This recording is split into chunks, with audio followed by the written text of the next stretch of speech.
Hey there, folks, and welcome to another backstory where we bring you a behind the scenes look into our latest news coverage. Real quickly, I'm going to give you guys a quick breakdown of how our state runner up in last year's 4A conference for softball is doing. The Vista Grande, as some of you might know, or if you don't, they are under a new head coach this year in former Spartan alum Victoria Belloc. Now, this is a pretty cool thing here.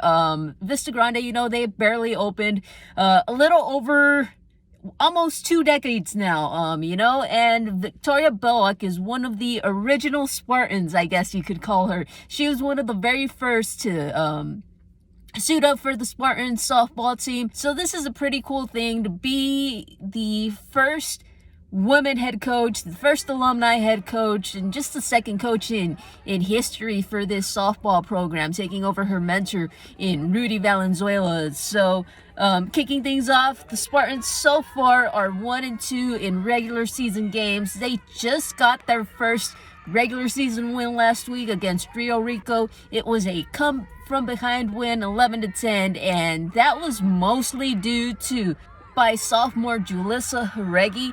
Her 2-run home run in the bottom of the 6th was really what sealed the deal for the Spartans.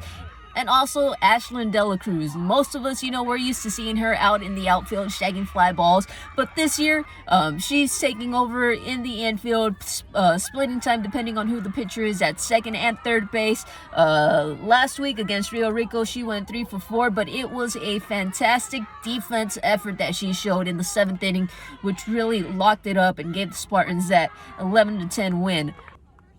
We're going to have to wait and see if this win against Rio Rico is what kind of catapults these Spartans into what, we're used to seeing in their winning ways and everything. Of course, this is a different team, different scenario. As I mentioned, under a new head coach in Victoria Belloc. So we're going to have to wait and see what happens. They do have a very interesting game coming up later this week on Friday as they host their crosstown rivals in Casa Grande Union. That game is scheduled for 6 p.m., whereas the baseball teams were also going to be competing the same day. However, that game is also at 6, but it will be at CG Union. So, as always, be sure to check out Pinal Central for all of your local news coverage and check out during the weekend to see how these two games turn out.